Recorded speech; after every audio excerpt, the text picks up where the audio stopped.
over here on the project lawn where we killed it off and we're starting over. Today is the day that I'm putting starter fertilizer down, but I'm not putting a pre-packaged starter fertilizer down. I'm mixing my own. I feel like I can get a better starter fertilizer mix on the ground by doing it this way. It is harder though. So let me show you what we're doing. Guys, this is Brian Mounts with Turf Mechanic. Today I want to talk about starter fertilizers. In fact, I'm going to be applying a starter fertilizer to one of my project lawns. This is the lawn that I fully killed off this late winter, early spring with glyphosate, and I'm going to be reseeding it. So starter fertilizer is actually pretty important to me right now, and I think this is a great time to talk about it in the middle of the spring, because most people start thinking about putting grass seed down in the spring, even though it's not the best time to put seed down. A lot of people will put seed down at any point during the year. So whether you're watching this in the spring, summer, or fall, this video, I hope, will apply. Now, none of this is scripted. Like literally, this is all off the top of my head because I'm about ready to go do this. So literally, this is the stuff that I have on hand. I'm going to show you. Starter fertilizers. Here you go. You go to just about any big box store. You're going to see things like this: Turf Builders, Built for Seeding, Triple Action. This is a fertilizer that comes with Mesotrione in there. Mesotrione is something that is going to stop seeds from growing while you're attempting to grow grass seed. This is a 21-22-4. There's a lot of nitrogen and phosphorus, but not much potassium. Here's a Jonathan Green. This literally says right on it, for seeding and sodding. Here you go, even more phosphorus. It's a 12-18-8. This is a very heavy concentration of phosphorus and a little bit better for the potassium, but not a whole lot. And then you got your just basic run-of-the-mill Scots Turf Builder starter for new grass. This is just stuff that I have in the garage at the time being. Obviously, I've used this bag at some point in the past, but I don't really recommend this anymore. Nor do I use it. I just kind of keep it in the garage for demonstration purposes. None of these options I would consider to be the best for seeding a lawn. Even this one that has Mesotrione in it. And the reason for that is every one of these bags uses nitrogen that is going to be used up in the soil before the seed even needs it. Let's pull this around. Sure, it's got Mesotrione in there, which is going to stop the seeds from coming, but you've got, man, the sun here. It's rough. I got to stay in the shade so you can see this here. Of this 21% nitrogen, you've got 6.8% water soluble, 9.1 urea, 4.5 ammoniacal nitrogen. Basically, all of this is fast release nitrogen. Once you put grass seed down, you don't need fertilizer. You just don't.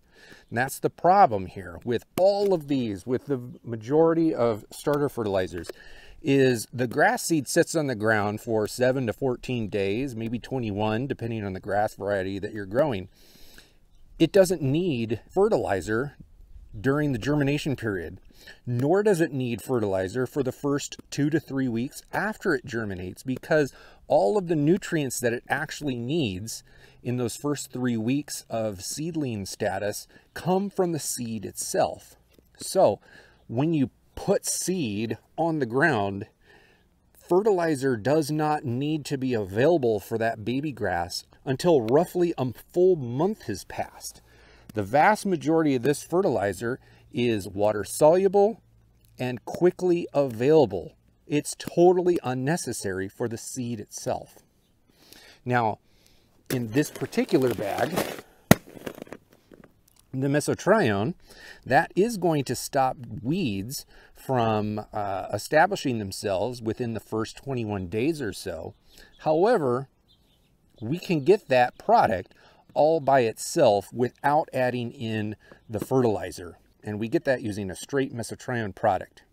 You can get it in a bottle of Tenacity or something under a generic label. Once we take the Mesotrione out, then we can go ahead and take a look at regular Turf Builder. Regular Turf Builder is also a 24-25-4. Again, you're looking at ammoniacal nitrogen and urea nitrogen with water-soluble nitrogen. Everything is fast-acting. If you put this down with the seed, by the time the seedling needs this, the majority of this nitrogen is already used up. You're going to be pushing the growth of nothing in your lawn because we're seeding bare soil. This is a waste of nitrogen in my opinion, and you're not getting enough potassium. The same thing here. You got 4% potassium, 4% potassium. You're just not getting enough. So even though you're going to be putting these products down, you're just not going to be getting everything you need. Let's go to a more premium brand, Jonathan Green Green Up 12-18-8.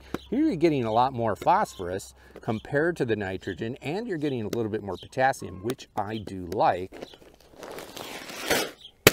We're not getting Mesotrione in the product, which means we're going to have to apply it ourselves again.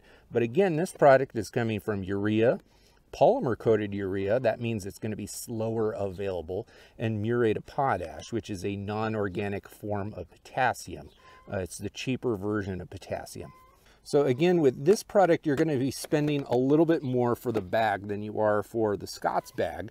However, you're still getting the problem of fast-release urea nitrogen and slightly slower released polymer-coated urea nitrogen, and you're still a little bit low in potassium. And you're still going to have to throw down a Mesotrione product to stop the weeds from coming up while you're waiting for the seeds to germinate. This is a better option than these because you're getting a better mix of nutrients, and part of the urea is slower released, but it's still not the best. Now on this channel, I have consistently said over the years that for starter fertilizers, I do prefer something that is balanced or close to it. And that means if you're looking at, let's say 10% nitrogen in the bag, you want something close to 10% phosphorus and close to 10% potassium. Baby grass needs all of the nutrients. Quite honestly, it probably needs some of the minors as well. So let's take a look at a couple of the other options that are better. Here we go with two different options that I like.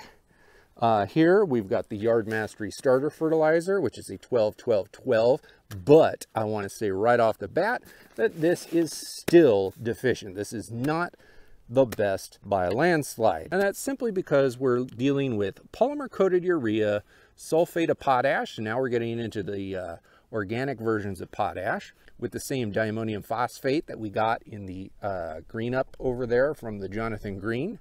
We're still getting ammonium sulfate, which is a very fast release water-soluble nitrogen source. And then we're getting a whole bunch of oxide versions of the minors. So at least we're getting the minors. And once the minors are in the ground, even if they are in this form, over time, eventually they will become plant available. They're just not plant available very quickly.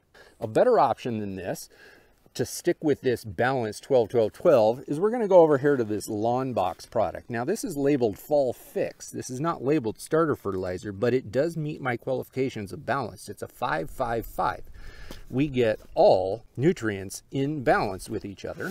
And if I pull this off to the side, we are now looking at nitrate nitrogen, water insoluble nitrogen, and then we've got a little bit of other water-soluble nitrogen.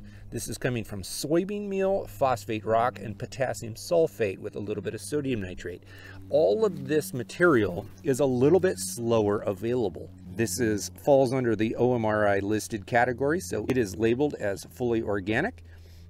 And it does treat a smaller area, so you're going to pay a little bit more for this, but you're getting balanced nutrition and it's all slowly available, along with a little bit of humic acid and sulfur. Not exactly perfect for minors, but it's much better for the major nutrients, because when we put this down, most of the nutrition is going to be unavailable for the plant until after it breaks down in the lawn.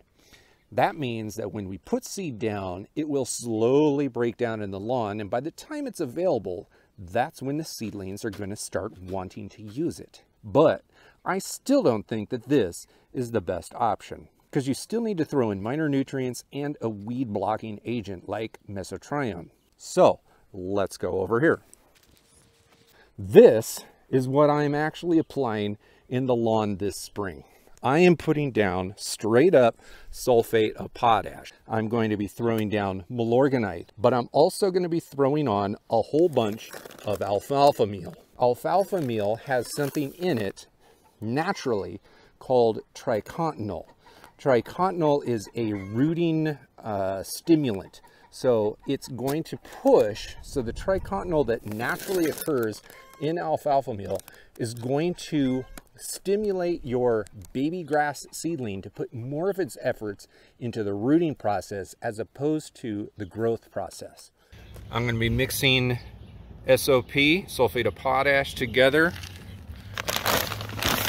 with Milorganite and alfalfa meal.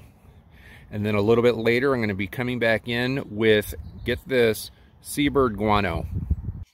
This is the Seabird Guano that I'm going to be putting down. The reason I'm going to put this down is because I can mix a foliar spray of this and apply it along with the Tenacity so that I can basically spoon feed extra phosphorus into the lawn while the baby grass establishes itself.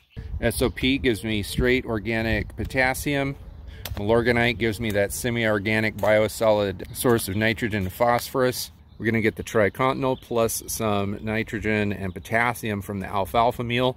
All of this is going to slowly feed the lawn, and then a little bit later, after sprouts pop up, I'm going to make a foliar spray of Seabird Guano to put over, which is a 0-11-0, I believe, and that's going to add just enough extra phosphorus into the lawn to give us approximately 1 pound of potassium, phosphorus, and nitrogen during the seeding process. All of it will be organic sources, so it will all be very slowly available to the young seedlings as they emerge and start growing.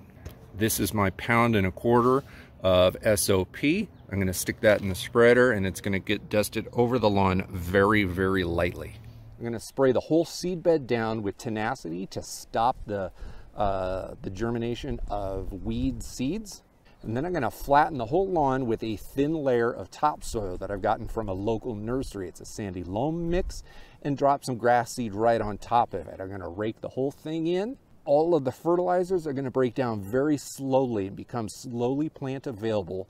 By the time the grass seed starts to germinate, then all of the fertilizers will become very slowly available to the grass plants, the baby grass plants, and the Tenacity will continue to work for the first 3 weeks to stop those weed seeds from germinating and establishing new weed plants in the situation. Now, Mesotrione really should be reapplied every 21 days or so for a handful of cycles. The last time I did it for a full cycle, I did it 4 times in a row through the spring into the summer. So after about 3 weeks, you could consider putting down the Scots built for seeding fertilizer for simplicity's sake, because your grass at that point will have germinated and started growing and will be available or ready to take on fertilizer for added growth. Or you can just go ahead and stick with the liquid application of Mesotrione through a tank sprayer, and that's what I'm going to be doing over in the project lawn. What we want to do in the most ideal seeding situation is apply slow release fertilizer in a nearly balanced scenario. You want to get a little bit of everything. Now, this mix right here does not include minor nutrients, but I am going to be top dressing the entire area with Azomite, which includes trace minerals of everything. We're talking like 70 plus trace minerals are going to go onto the lawn. Not in a deep concentration of any of them, but it's going to have everything available to it over time. A little bit later in the year, after the grass establishes, then we go ahead and we can apply regular doses of fertilizer that contain minor nutrients for the extra benefit of health into that lawn as we push into summer and eventually into fall. I want to greatly encourage you to go down into the description below. I have a page over on the website that is all about starter fertilizers. These starter fertilizers are referenced on there, and others as well, others that I don't just have in my garage right now to show you on hand. If you want to learn more about starting your grass off well so that it stays healthy, green, growing, and not infested with weeds, then that is a great place to start after watching this video. Thank you very much for watching. Hopefully you enjoyed watching me apply this material over to the project lawn. And if you haven't watched my project lawn renovation series, I'll link to the playlist down in the description below as well. And if you're not interested in any of that, then please watch this video right up here in the corner, which is actually about urea nitrogen fertilizer. This is a video of me describing how urea works. I keep like knocking on urea on this video right here that you've been watching all the way to this point. It's not a bad thing. It's just not good for starting grass seed in my opinion. Watch this video, learn a little bit more about it.